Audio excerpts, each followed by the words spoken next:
이 시간 하나님 말씀은 빌립보서 4장 20절에서 23절, 이제 마지막 말씀을 되겠습니다. 20절에서 23절 말씀을 우리가 같이 듣도록 하겠습니다. 다 같이 읽습니다. 하나님 곧 우리 아버지께 세세로 뭉토록 영광을 돌릴지어다. 아멘. 그리스도 예수 안에 있는 성도에게 각각 문안하라. 나와 함께 있는 형제들이 너희에게 문안하고 모든 성도들이 너희에게 문안하되 특별히 가이사 집 사람 중 몇이니라. 주 예수 그리스도의 은혜가 너희 심령에 있을지어다. 작년 6월 17일 6월 셋째 주일부터 여러분들과 저는 이 빌립보서를 함께 생각을 했습니다. 꼭 7개월이 되었어요. 그래서 오늘 7개월 되는 이 1월 20일 세 번째 주일에 우리가 이 빌립보서를 마칩니다. 여러분 어떠세요? 이 빌립보서는 바울 사도가 빌립보 교회를 향해서 쓴 편지인데 그것을 우리가 함께 나눴습니다. 여러분 어떻게 뭘 느끼시나요? 지금 7개월이 지난 이 순간 여러분들 마음속에 와닿는 게 뭘까요? 저는 이런 걸 느껴요. 제가 솔직한 고백을 하면 이렇습니다. 저는 지난 9개월 동안 2개월은 제가 빌립보서를 설교하기 위해서 자료를 모으고 빌립보서를 암송하고 그리고 끊임없이 읽고 그리고 묵상하고 했던 그 준비기간 2개월을 포함해서 설교한 이제 7개월, 9개월 동안 말이죠.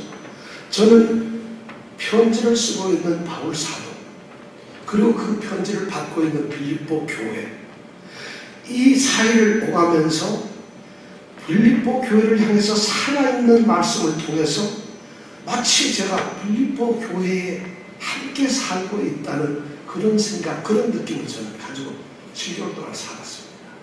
이 빌립보 말씀을 여러분들에게 전하면서 이 말씀과 함께 나는 7개월 동안 여러분 살고 있었어요. 비록 뉴욕에서 예수생명교회에서 제가 목사로 있지만요, 저는 이 말씀을 그렇게 느끼면서 그런 삶으로서 저는 이 빌립보서를 사실 여러분 생각했어요. 다시 묻습니다. 여러분 7개월 동안 빌립보서를 통해서 여러분 뭐를 느끼세요? 여기 우리 장로님은 7개월이 안 되셨지만 거의 다들 7개월 다 되셨죠. 처음부터 끝까지 빌립보서와 함께 빌립보 여행을 했는데 여러분 무엇이 기억나세요?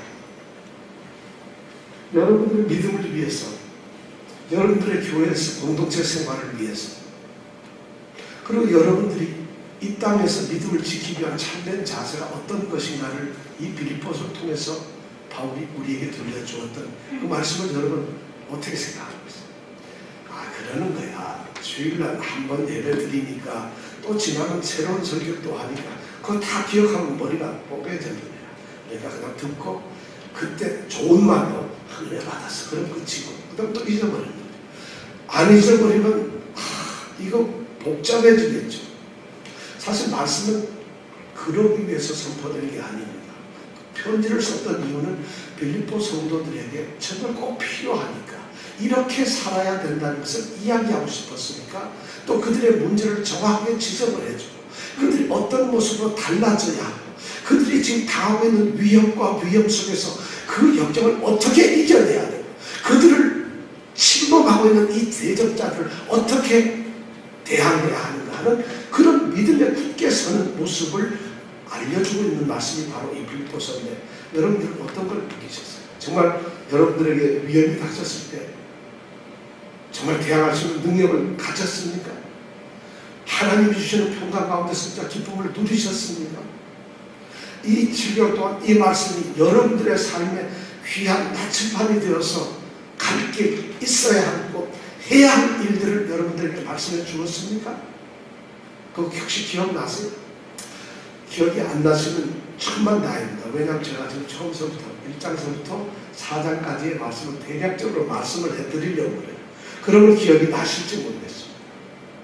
지금 이 편지는 감옥에 갇혀서 죄수의 신분으로 있는 바울이 자신의 심정을 고백하면서 그리고 자신이 교회를 향해서 간절히 소원하고 있는 것을 기록하고 있습니다. 1장에서는 그런 얘기입니다. 그들이 자신에게 쏟아진 그 사랑과 그들을 생각하기만 하면 그만 기뻐지는 이러한 자기의 감정을 감옥에 있는 사람이 지금 전하고 있습니다. 지금 바울 사도는 죽음과 생과 사의 갈림길에 서 있는 상태에서 그가 지금 생각하고 있는 것이 살든지 죽든지, 재판의 결과에 의해서 죽을 수도 있고 살 수도 있지만 살든지 죽든지 어떤 경우라도 자신이 부끄러워서는 안 되겠구나. 그리고 담대해야 되겠구나. 이것을 하나님께 간구하고 있습니다.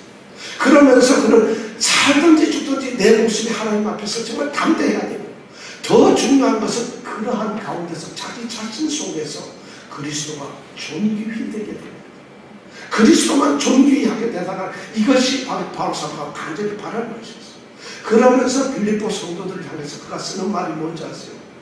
내가 사랑하는 빌립보 교회 성도 여러분, 여러분들의 믿음을 위해서, 여러분들의 믿음과 기쁨과 여러분들의 믿음의 성장을 위해서 내가 여러분들에게 정말 쏟아부어지는 제사에 마치 쏟는 피처럼 한 방울의 내 피도 남기지 않고 관제처럼 여러분들에게 쏟아부어진다 할지라도 나는 기뻐할 것입니다.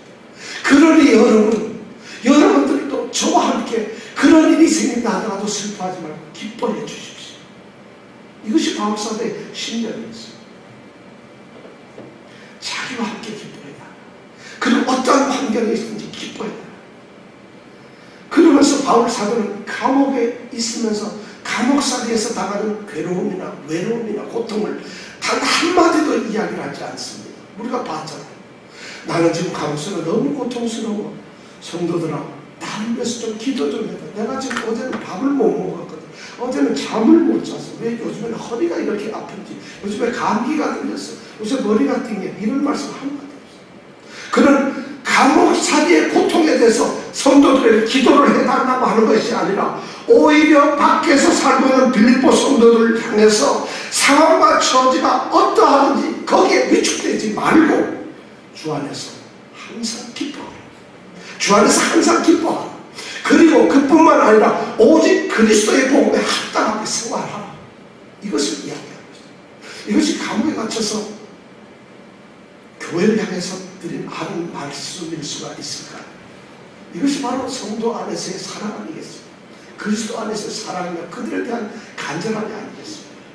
지금 그 1장에서는 거의 그런 말씀으로 말이 흘렀습니다. 그 다음에 2장에 가서는 어떤 이야기를 하냐면, 그렇다면 바울 사도는 빌립보 교회 공동체 안에서 살아가고 있는, 공동체 속에 속해 있는 우리 성도들은 어떤 모습으로 살아야 하는가? 교회 안에 생활하는, 교회 생활하는 성도들은 어떤 모습의 삶을 살아야 하는가를 우리에게 또한 빌립보 교회에 전해주고 있습니다. 그 핵심적인 얘기가 두 개입니다. 같은 마음을 가져라. 같은 사랑을 가져라. 그리고 한 뜻, 한 마음으로 하나가 되고 연합하는, 이것이 가장 중요한 것이죠. 그렇게 하기 위해서는 모두가 다 오직 겸손한 마음을 가지고 자신보다 남을 좀 더 낫게 여기고, 그러면서 자기뿐만 아니라 상대에 대한 특별한 배려를 가지고 있으라는 것이죠. 뭐냐 하면은 성도 상호 간에 진정한 관심, 애정을 표현하고, 그리고 상대를 향한 존경심을 가져라는 거죠. 이것이 교회 안에서 성도들 상호 간에 가져야 될 가장 좋은 행동이라고 그는 말하고 있어요. 그렇게 하기를 바라고 있어요. 그러면서 가장 위대한 신뢰를 하나 드는 것이 바로 뭐냐? 너희 안에 그리스도 마음을 가져라는 거죠.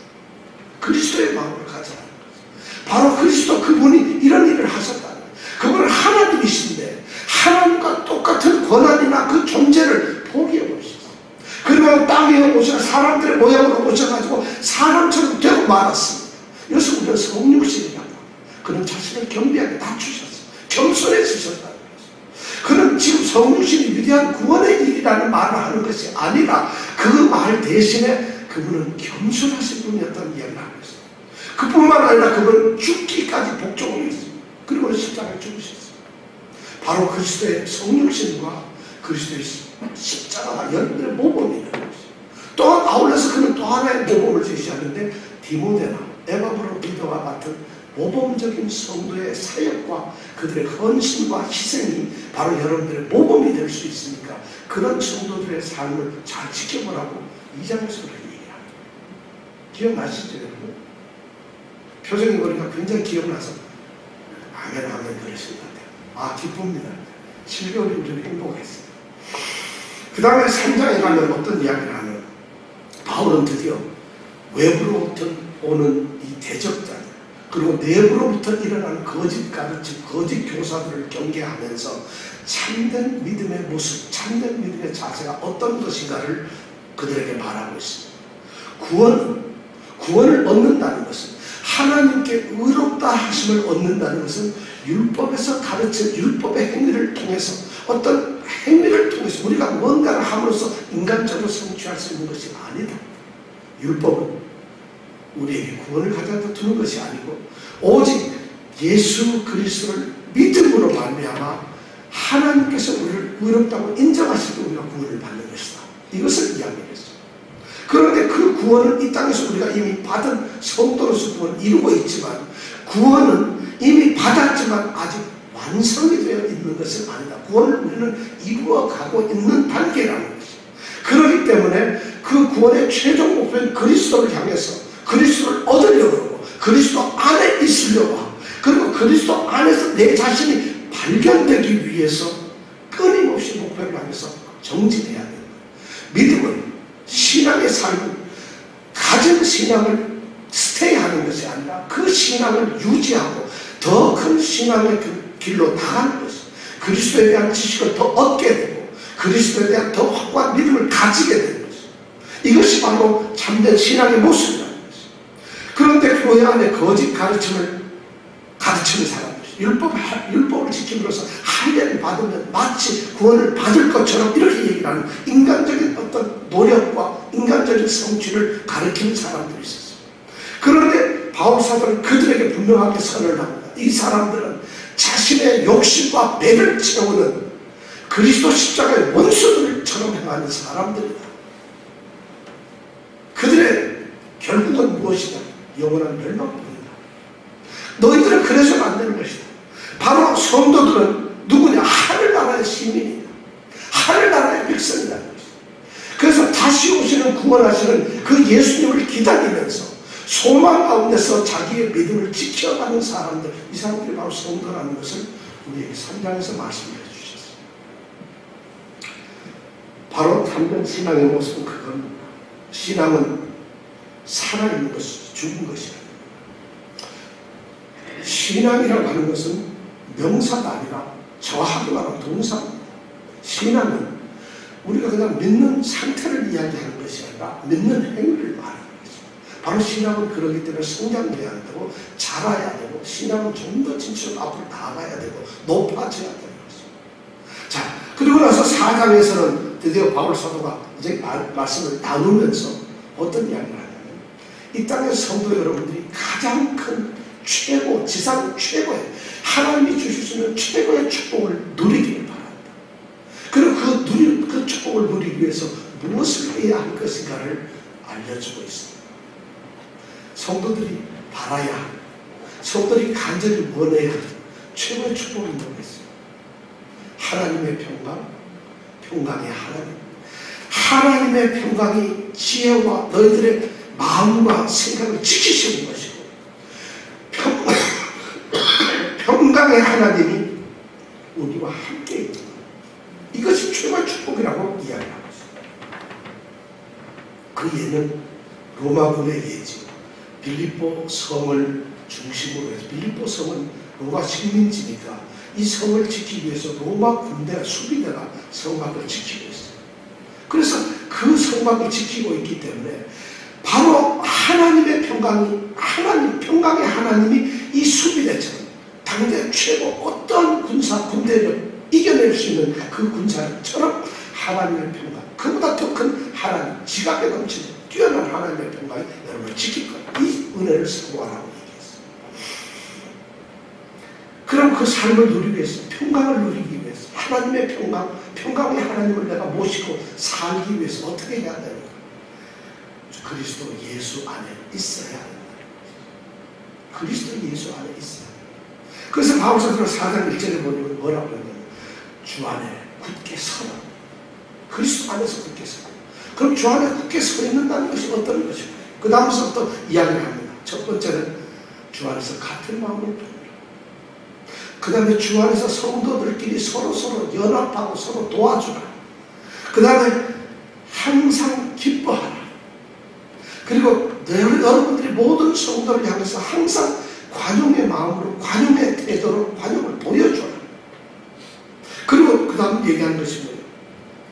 우리가 알고 있으니 아무것도 염려하지 말고, 그리고는 오직 기도로 너의 모든 형편을 하나님께 알려주라. 평화 수비대 이 군대인 하나님께 전부 다 통보를 하라는 거죠.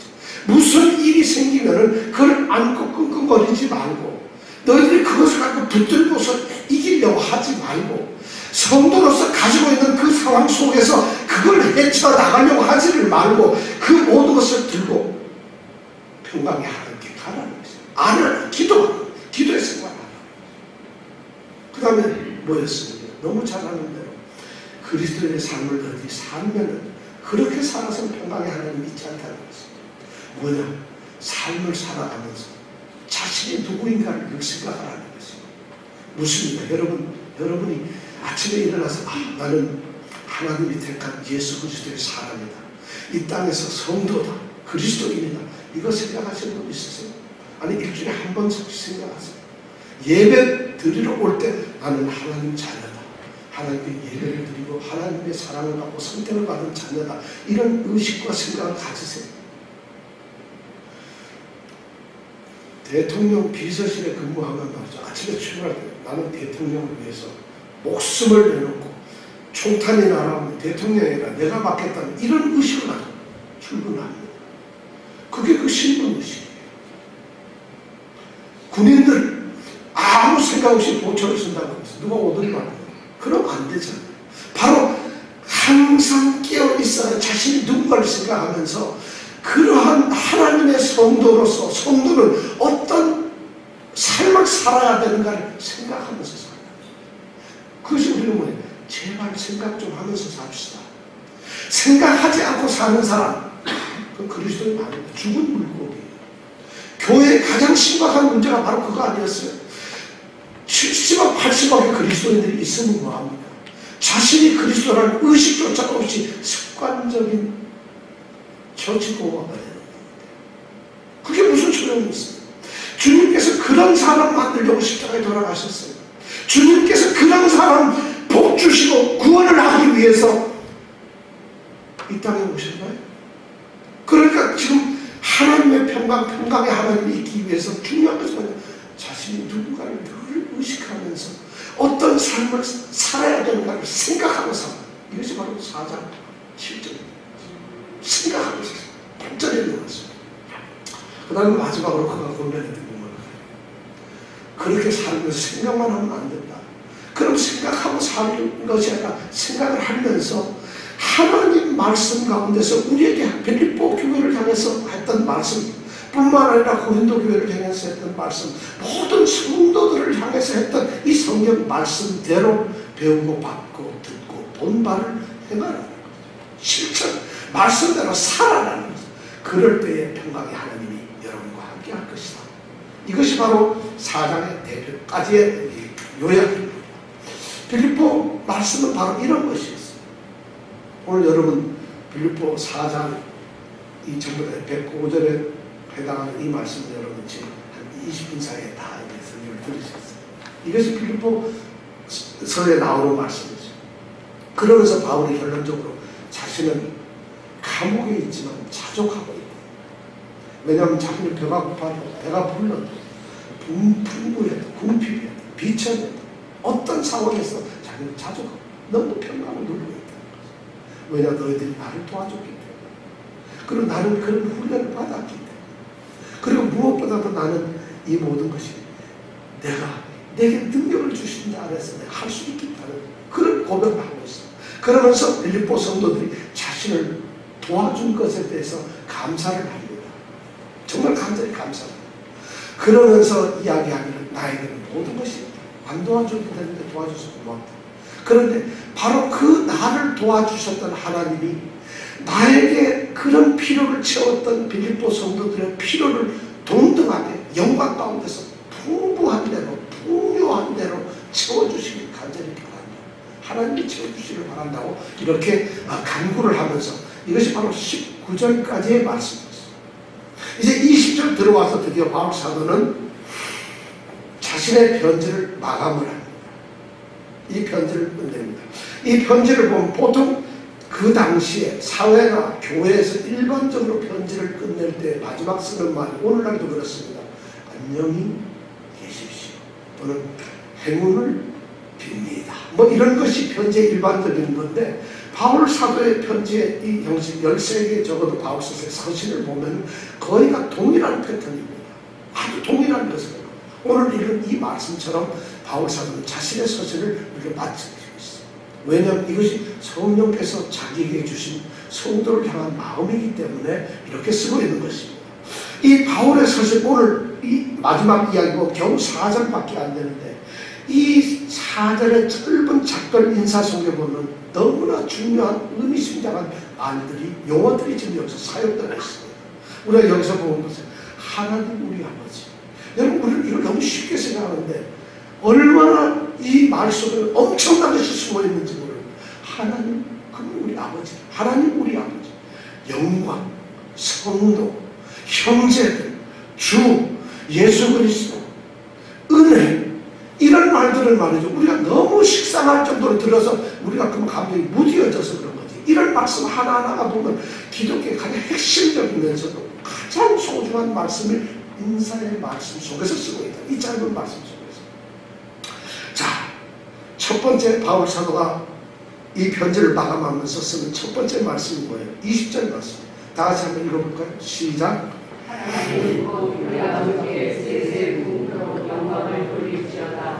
하나님 아버지께 영광을 돌리잖아요.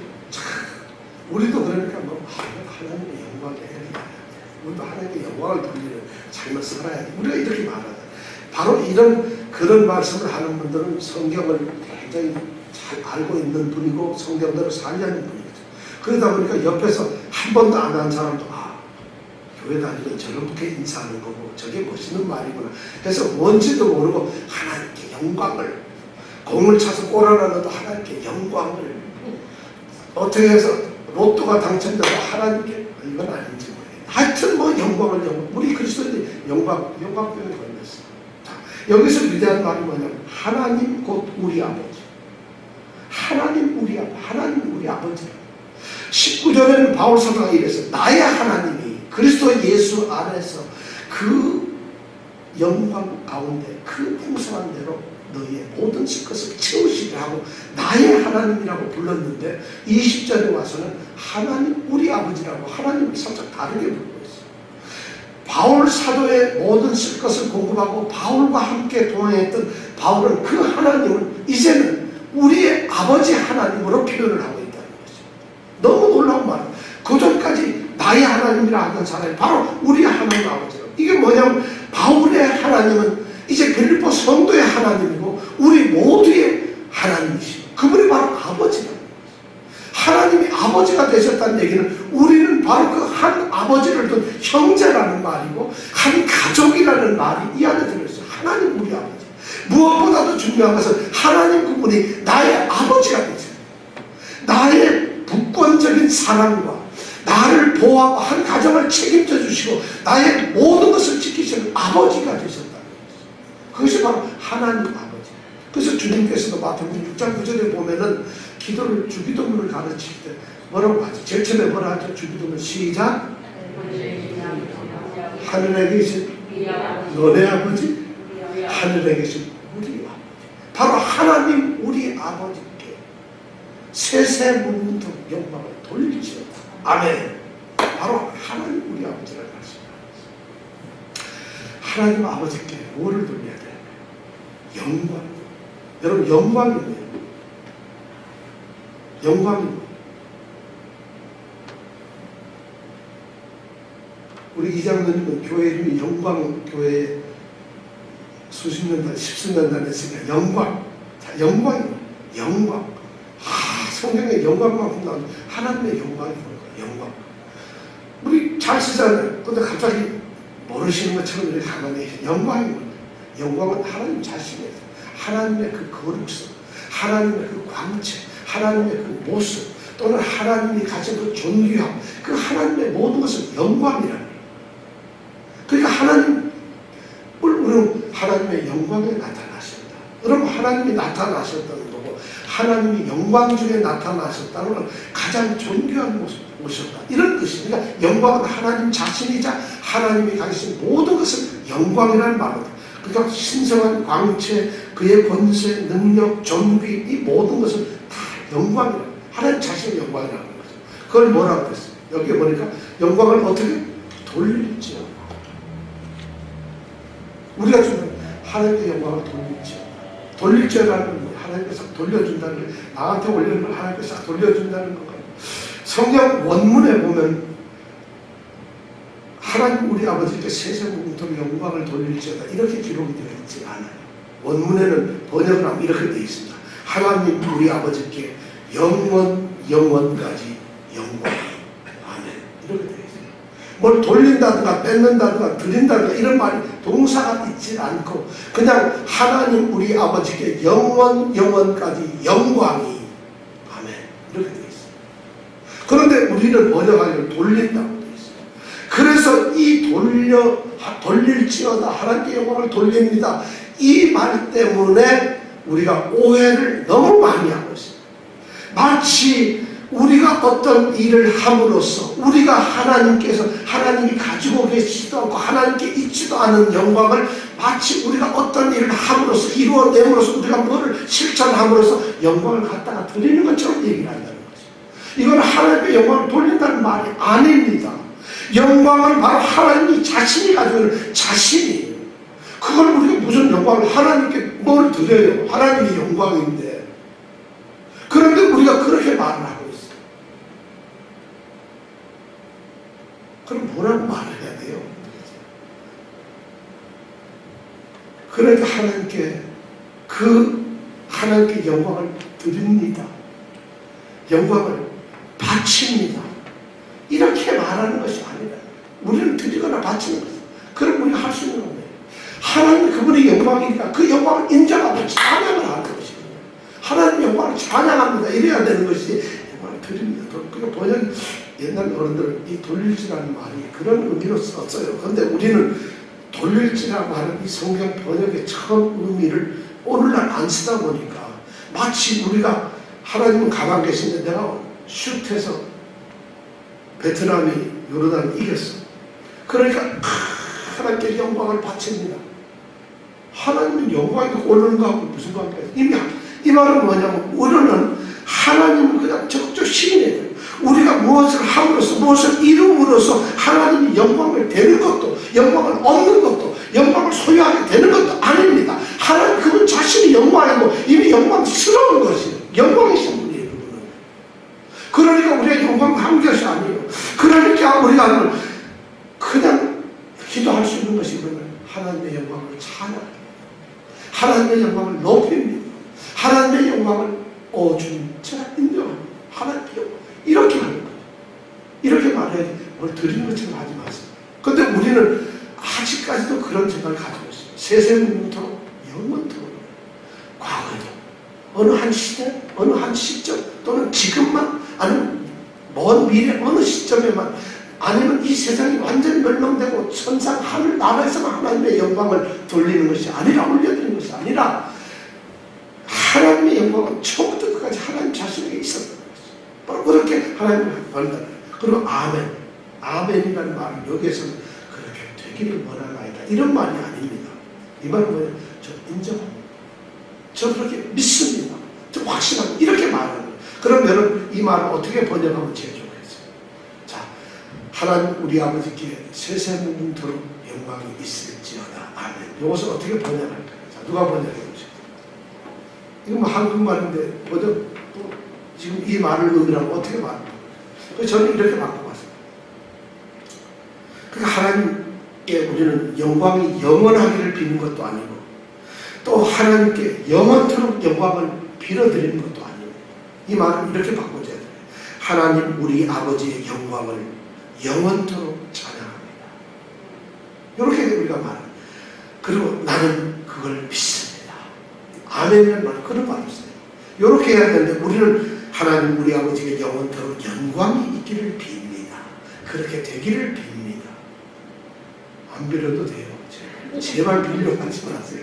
하나님의 영광을 드리려고 하지 마세요. 이게 바로 위대한 첫 번째 바울의 고백이었어요. 왜냐하면 이 모든 것이 하나님의 영광이에요. 하나님 그분의 영광이에요. 자기가 이렇게 하는 것, 이렇게 하는 것, 모든 것이 하나님의 영광이라. 영광 속에서 이루어졌다는 것을 먼저 고백합니다.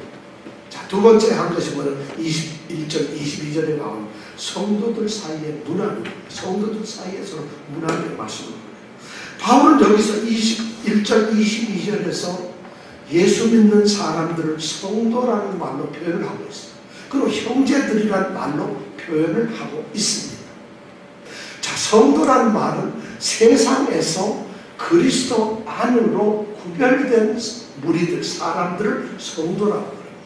다시 말합니다. 성도란 세상 속에서부터 세상적인 사람을 하나님께서 부르셔서 예수 그리스도 통해서 부르셔가지고 그리스도 안에 있도록 구별한 사람을 성도라고. 여러분들 어디에 있는 거죠 지금? 그러니까 어디에 있는 사람이에요? 예, 그리스도 안에 있어요. 그래서 밖에 조금만 나가면 여러분들은 뭘까요? 목사 자격증을 땄는데 목회를 안 하고 그냥 붕어빵을 팔고 있어요. 그럼 그 사람이 목사예요? 붕어빵 장사예요? 그렇죠. 그래야 되는데 우리는 한 번 목사는 영원한 목사. 장로님은 한 번 장로님은 영원한 장로님. 장로님들은 집사님들은 그런데 목사는 내가 보면 그렇지 않은 것 같아요. 왜냐면 교사니까 안 가르치면 교사 아니죠. 그렇잖아요. 내가 틀렸는데 목사님들 죄송합니다. 그건 아닌 것 같아요. 자, 성도라는 건 그런 의미고 형제들이라는 거예요. 아까 하나님 우리 아버지니까 하나님이 아버지와 하나 아버지라면 우리는 모두 가족이잖아요. 그러니까 우리는 형제잖아요. 그리스도 예수 안에서 구별된 이 성도라고 하는 사람들 바로 하나님 아버지 한 분을 아버지로 모시고 사는 가족이라는 거예요. 그럼 우리 이쪽에 있는 사람들 누굴까요? 다 성도이자 형제자매들. 그래서 성도와 형제들이라는 말로 사용을 하고 있어요. 세상은 말이요, 우리 인간 인류를 갖다가 여러 가지로 구별합니다. 인종적으로 구별합니다. 백인종, 황인종, 흑인종, 또는 민족적으로도 구별합니다. 게르만족, 앵글로색슨족, 우리 한민족. 왜 이러면 일본족, 이거 정말 말하면 안 되죠. 일본족, 뭐 이렇게 우리 종족을 구분합니다. 그죠? 또 어쩌면 사회적, 종교적으로도 구분합니다. 다 이렇게 구분을 해요. 바울 당시에도 사람을 그렇게 구분하는 게 있었어요. 문화적인 이유 때문에 그리스인을 중심으로 한 헬라인과 야만인이라고 이렇게 성경에도 구분해요. 헬라인이나 야만인이나 이런 구분했어요. 또 종교적인 이유 때문에 하나님을 유일신으로 섬기는 유대인과 또 뭐요? 이방인 이런 식으로 구분을 했어요. 또 정치적으로는 대세계를 다스리는 로마인과 반로마인, 로마의 대장은 이런 식으로 정치적으로 사람을 나눴어요. 근데 성경은 사람을 그렇게 나누지 않았어요. 어떻게 나눴을까요? 그리스도를 중심으로 해서 구별된 무리를 성도라고 나눴어요. 이것을 여러분 아는 것이 얼마나 중요한지 몰라요. 성도, 요즘에 교회 다니는 사람들이 이 성도 의식이 없어져요. 여러분 구별되었어요. 여러분들 지금 이전에 교회당이라고 하는 건물에 앉아있는 분이 아니라 그리스도 안에서 구별된 존재로 사는 새로운 인류라는 것이죠. 여러분들 새로운 인류예요. 여러분들은 그냥 어제 옆집에 사는 아저씨와 같은 똑같은 한국에서 오셨어요. 이게 아니라 어디서 오셨어요? 저는 십자가로부터 왔습니다. 이렇게 얘기를 해야 되는 거예요. 그럼 혈액형이 저는 J형이라고 지저스 J형입니다. 이렇게 얘기를 해야 되는 거예요. 여러분들. 우리는 달라진 사람, 새로운 인류로 창조됐다는 거예요. 그런데 이 성도들이, 이 사람들이, 전 세계의 성도는 다 한 종족이에요. 그래서 성도가 형. 그래서 바울사도 오늘 말씀을 보면 21절 처음 보면 그리스도 예수 안에 있는 성도에게 이렇게 말합니다. 그리스도 예수 안에 있는 구별된 성도죠. 그런데 이거 말합니다. 빌립보에 있는 빌립보 교회 성도들 그렇게 부르고 있어요. 그리스도 예수 안에 있는 빌립보 성도들. 그렇게 부르고 있어요. 근데 그 다음 뒤에 보면은 문화라는 나와 함께 있는 형제들이 너에게 문화라. 나와 함께 있는 형제들이란 뭐냐면 아까 보면 빌립보에 살고 있는 성도들이지만 나와 함께 있는이라는 건 자기가 감옥 로마에 있는데 감옥에 이를 돌보아주는 디모데나 또는 에바브로디드나 누가나 이런 함께 있는 그 사람들을 형제라고 성도라고 부르는 거예요. 그러니까 빌립보에 있는 성도나 자기를 도와주는 자기나 동료들이 전부 다 같은 성도예요. 그리고 더 중요한 그 다음에 22절에 모든 성도들이 너에게 문안한다. 모든 성도라는 것은 눈을 살짝 들면서 나를 돕고 있는 형제뿐만 아니라 이 로마에 있는 로마라고 하는 이 데서 로마 교회를 지키고 있는 모든 성도들이 바로 너에게 문안한다. 빌립보 성도들, 자기를 돕고 있는 자기 주변의 형제들, 그리고 로마 교회의 모든 교회 성도들을 동일한 이름으로 성도라고 부르고 있다. 이것이 뭐냐? 모든 교회 성도들 하나라는 전체. 그래서 성도는 그리스도 예수 안에 있는 새로운 인류입니다. 그리고 하나님 나라에 속해 있는 하나님의 백성입니다. 이것이 바로 성도라는 것입니다. 그 사람이 실제로 인종이 무엇이든지, 그 사람의 민족이 무엇이든지, 그 사람이 살고 있는 것이 어디든지, 그 사람의 직업이 무엇이든지, 그 사람이 도대체 신분이 무엇이든지, 그 사람이 지금 무슨 일을 하고 있든지, 그 사람의 지적 수준이 어떻든지, 그 사람의 상황이 어떻든지, 처지가 어떻든지, 그것이 그리스도 예수 안에 있으면 하나 평등합니다. 그러니까 바울사가 여기서 어느 누구 이름을 쓰지 않고 그리스도 예수 안에 있는 성도 이렇게 하고 있어요. 빌립보서 1장 1절에 보면 그리스도 예수의 종 바울과 디모데는 그리스도 예수 안에서 빌립보에 사는 모든 성도 곧 감독들과 집사들에게 편지하는 이렇게 쓰고 있어요. 그런데 여기에서 마지막 마감 인사를 하면서는 뭐라고 하냐면 그리스도 예수 안에 있는 성도라고 이름을 쓰지 않아요. 장로도 목사도 원사도 거기에는 뭐 감독들도 아무도 부르지 않아요. 그냥 성도라고 부르고 있어요. 동등하다는 것을 얘기하고 있어요. 그렇기 때문에 예수님께서도 바로 한 백성과 한 형제된 그들을 향해서 내가 너희를 사랑한 것 같이 너희도 서로 사랑하라는 것이죠. 예수님께서 너희는 서로 사랑하라는 것이 밖에 나가서 다른 사람들을 사랑하라는 이런 의미가 아닙니다. 내가 너희를 사랑하는 것 같이 너희도 사랑하라. 여기서 너희는 친백성이고 하나님의 백성인 성도들입니다. 성도를 사랑하라. 그런데 교회가 교회를 향해서 경쟁하고 시기하고 싸워.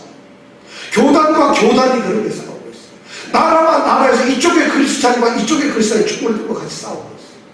교회 안에서 한 가족 형제들이 아무것도 아닌 문제들을 가지고 싸운다는 거죠. 다투고 분쟁하고 그것 때문에 가슴 아파하고 그것 때문에 힘들어한다. 거기서 뭐 우리 형제도 싸우잖아. 근데 뭐 어때? 바로 그래서 주님께서는 내가 너희를 사랑하지 너희도 서로 사랑해. 교회는 그런 것이 없어요. 바로 오늘 바울서대 24장 21절 22절 말씀에 모든 성도는 전 세계의 성도는 한 형제 한 민족이에요. 여러분 이런 생각 교회가 그래야 되니까 교회는 나누어지게 지역적으로 나누어져 있을 뿐이지 이것은 나누어진 것이 아니라 하나의 모습. 그러니까 이 교회들이 서로 돕고 있다는 것이죠. 그리고 바울의 마지막 세 번째 인사는 마지막은 이 빌립보서의 끝입니다. 주 예수 그리스도의 은혜가 너희 심령에 있을지어다. 바울은 모든 이 편지를 은혜로 시작했다. 은혜로 끝냅니다. 빌립보서도 4장 2절에 보면 하나님 우리 아버지와 주 예수 그리스도에게로부터 은혜와 평강이 너희에게 있을지어다. 이렇게 말씀합니다. 그런데 지금 그 마지막에 보니까 주 예수 그리스도의 은혜가 너희 심령에 있을지어다. 이렇게 말씀하고 있어요. 달라진 것은 뭐냐?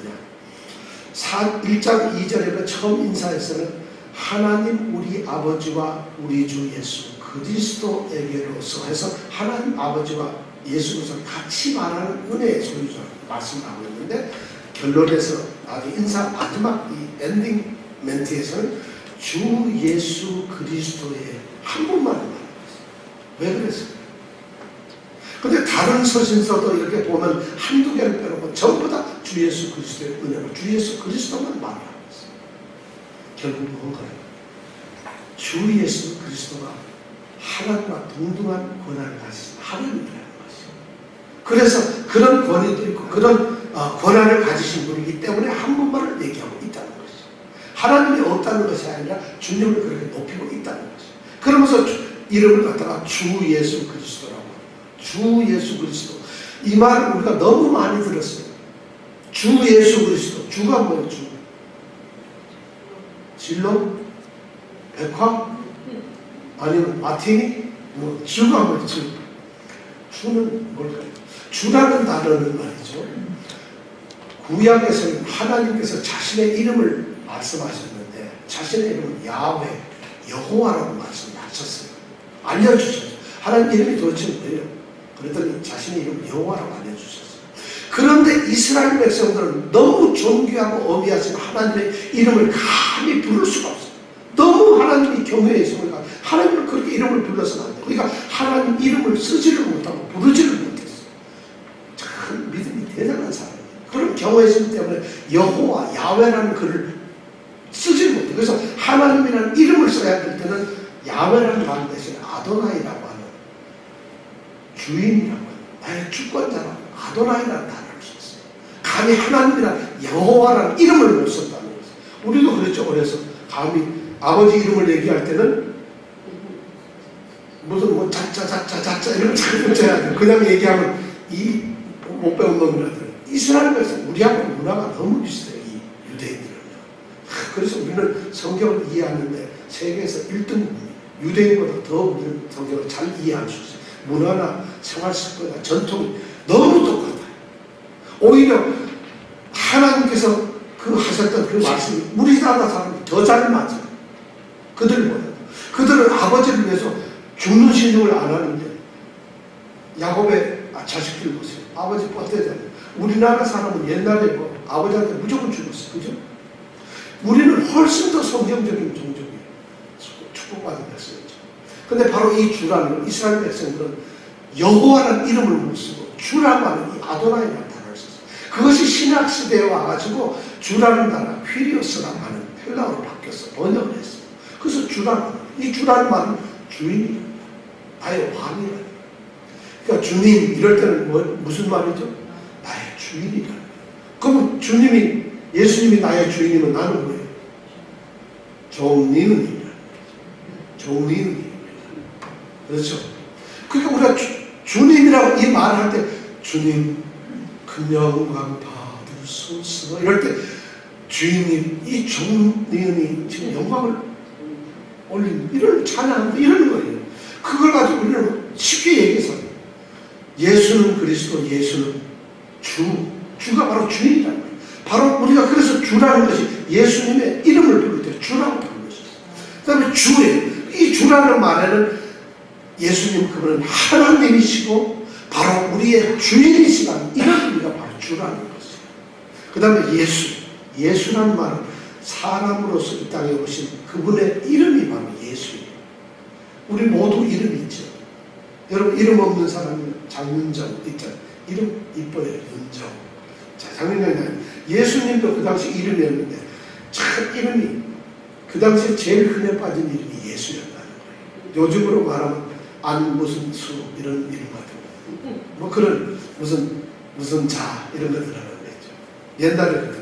그런데 바로 예수라는 이름을 가졌어요. 근데 이 예수라는 말이 그렇게 흔했던 이유가 뭐예요? 구원자라는 의미예요. 구원자. 그러니까 사람으로서 태어난 구원자로서 이름을 가진 바로 예수라는 이름을 가졌다. 그래서 예수는 바로 하나님이 성육신해서 사람이 되셨다는 것을 상징하는 것이 바로 예수라는 말이에요. 그 다음에 그리스도는 메시아라는 말, 구원자라는 말, 그리스도라는 말, 그런 우리를 구원하는 구세주라는 말이에요. 그러니까 예수 그리스도는 성육신해서 예수라는 사람의 이름을 가진 구세주 이런 말이 바로 예수 그리스도예요. 그러니까 어떻게 이러냐 우리가 트럼프 대통령 하는 거나 예수 그리스도와 똑같다는 얘기죠. 예, 그리스도는 직함이니까 예수는 이름이고 자 예수 그리스도 이렇게 불러요. 바로 주 예수 그리스도 그분의 은혜가 너희 심령에 있으시죠. 은혜 이제 은혜라는 말 참 좋아요. 하나님의 은혜를 줄이면 뭐가 되나요? 네? 하나님의 영광을 줄이면 뭐가 되나요? 은혜, 이런 말이 은혜 너무 좋아요. 교회 이름도 은혜가 많고 정말 은혜는 뭘까요? 여러분 은혜 받으셨어요? 설교 목사님이 막 하면 마음이 찡해질 때 은혜 받았어요. 그게 은혜가 아닙니다. 죄송하지만 은혜라는 건 그런 것이 아니에요. 바울 사도가 특별히 사랑했고 좋아했던 말이 은혜와 평강이 너에게서, 이 은혜라는 말은 하나님께서 자격이 없는 사람에게 아무런 대가가 없이 무조건적으로 주는 선물, 이것이 은혜입니다. 우선 하나님이 우리에게 줄 이유가 없습니다. 우리는 자격도 없고 거기에 대한 신분도 안 되는 형편은 죄인들이에요. 그런데 아무런 대가가 필요 없습니다. 그리고 아무런 조건도 달지 않고 그냥 구원을 주십니다. 이것은 은혜라는 거예요. 그럼 목사님 설교할 때 은혜 받았으면 아무런 대가가 없구나, 내가 무자격자, 이런 말이 아니라는 거예요. 은혜란 말이 그래요. 바로 주 예수 그리스도의 은혜란 말은 바로 그런 말을 좀, 그리스도 십자가의 희생적 죽으심으로 말미암아 우리 죄를 갖다가 구속하시고 이제 구원을 얻게 하셨다는 그 은혜, 그리고 그를 믿는 자들이 주 예수 그리스도로부터 쏟아 부어지는 영원, 우리의 영혼의 그 은혜 축복, 이것은 은혜라는 거예요. 바로 그러한 주 예수 그리스도의 은혜가 너희 심령에 있습니다. 여러분들이 있기를 바랍니다. 바로 예수 그리스도는 은혜의 근원이 있습니다. 그분이 바로 은혜시고 그분 자신 안에서만 은혜가 있습니다. 성도는 말이죠, 하나님께서는 예수 그리스도 안에서만 은혜를 베푸세요. 하나님께서는 예수 그리스도 밖에 나가는 은혜를 베푸시지 않아요. 이 은혜라는 은혜를 베푸지 않아요. 하나님께서는 그리스도를 통해서만 은혜를 주세요. 성도들은 그렇기 때문에 예수 그리스도에게로서만 은혜를 받을 수 있어요. 성도들은 말이죠, 은혜를 받는 것이 하나님께로부터 은혜를 받는다면 예수 그리스도 안에 있을 때만 은혜를 받습니다. 우리가 어떤 사람이라는 것 중요하지 않아요. 우리가 어떤 신분이라는 것이 중요하지 않아요. 내가 지금 무엇을 했다가 중요한 것이 아니라 내가 어디에 있느냐, 내가 소속된 것이 어디냐, 내가 그리스도 예수 안에 있으면 그 사람이 바로 은혜를 받는 사람. 바로 이런 주 예수 그리스도 은혜가 바울 사도는 사랑하는 그 빌립보의 성도들에게 여러분들에게 행운이 있기를 빕니다. 여러분 안녕히 계십시오. 여러분들이 큰 축복 받으세요. 그것이 아니라 주 예수 그리스도의 은혜가 여러분과 함께 있기를 바랍니다. 이것이 바로 바울 사도가 편지를 마치면서 오늘 우리에게 주시는 말씀. 저는 이 주 예수 그리스도의 은혜가 빌립보의 말씀을 같이 생각하면서 7개월 동안 함께 다녀온 우리 모든 성도들에게 정말 세생궁토록 이 주 예수 은혜가 있기를 간절히 바랍니다. 그 은혜 속에 살기를 바랍니다. 다음 주부터는 그곳에서 강의를 하겠습니다. 기도하겠습니다.